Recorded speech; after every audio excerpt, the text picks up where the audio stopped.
안녕하세요 여러분. 오늘의 흥미로운 영상 내용은 버핏의 애플 투자 성공 사례에서 얻은 교훈, 그리고 워렌 버핏의 뒤를 이을 인물 그렉 에이블은 누구인가? 에 관한 것입니다. 우선 좋아요 버튼을 누르고 채널 구독 및 알림 설정 또 잊지 마세요. 여러분의 관심과 지지가 저희에게 큰 힘이 됩니다. 첫 영상은 미국 경제 전문지 월스트리트 저널의 보도를 바탕으로 워렌 버핏과 애플의 인연에 대해 깊이 있는 이야기를 나눠보겠습니다.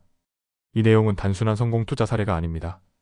투자 철학의 전환, 기업의 장기 가치, 그리고 기술에 대한 시각의 변화까지 담고 있는 중요한 이야기입니다.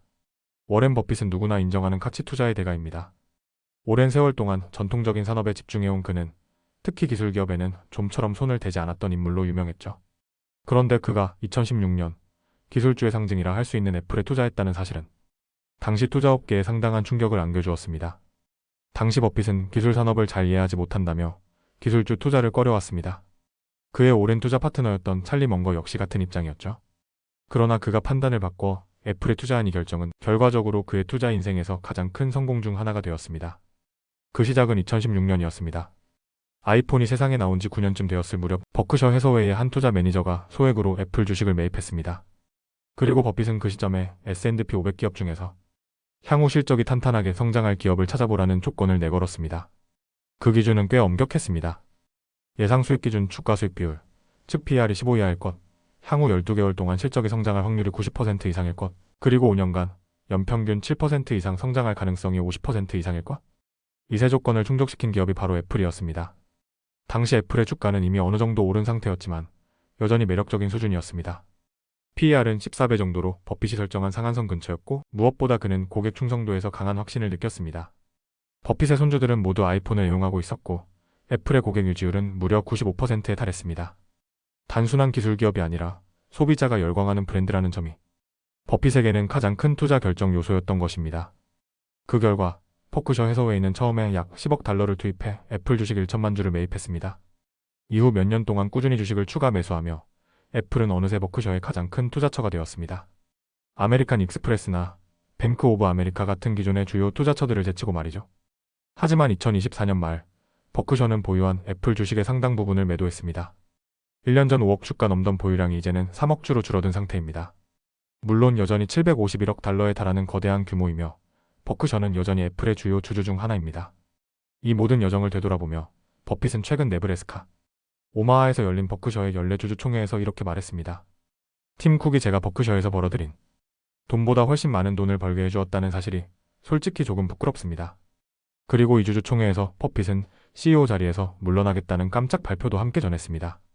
그의 이 말에는 단순한 찬사 그 이상의 의미가 담겨 있습니다.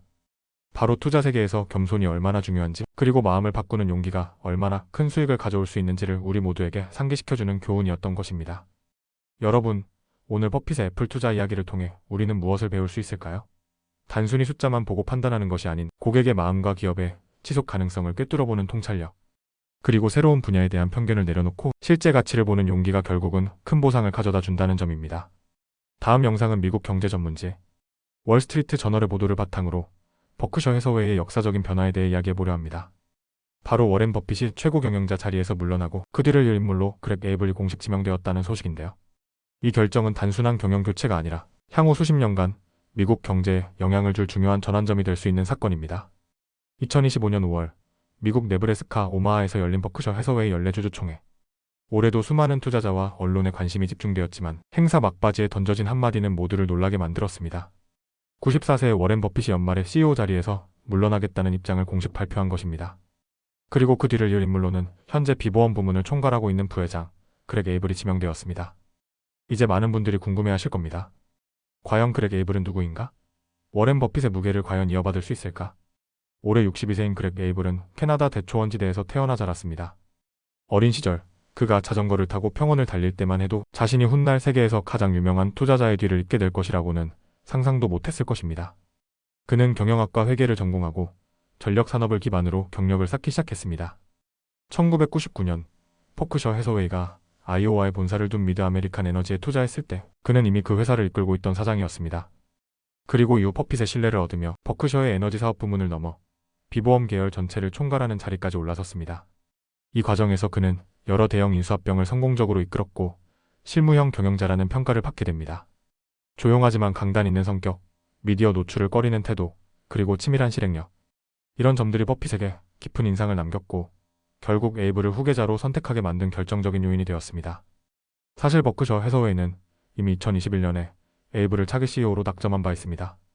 다만 공식적인 시기와 방식이 명확하지 않았을 뿐인데요.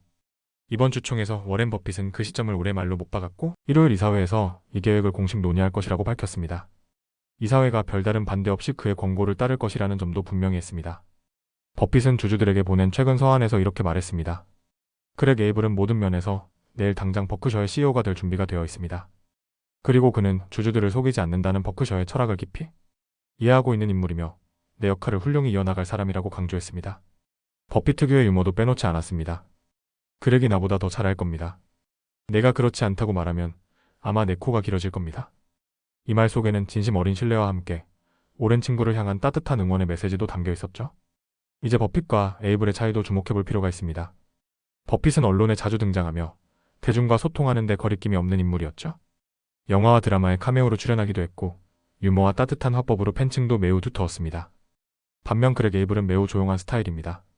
언론 노출을 거의 피하고 내부 회의와 현장 경영에 집중하는 것으로 알려져 있습니다. 그는 연례 주주총회에서조차도 드물게 무대에 올라 짧고 간결하게 입장을 밝히는 정도였죠. 그러나 바로 그 점이 버핏이 신뢰한 이유였습니다. 화려한 말보다 실질적인 경영 능력, 그리고 조직을 이해하고 신중하게 움직이는 자세.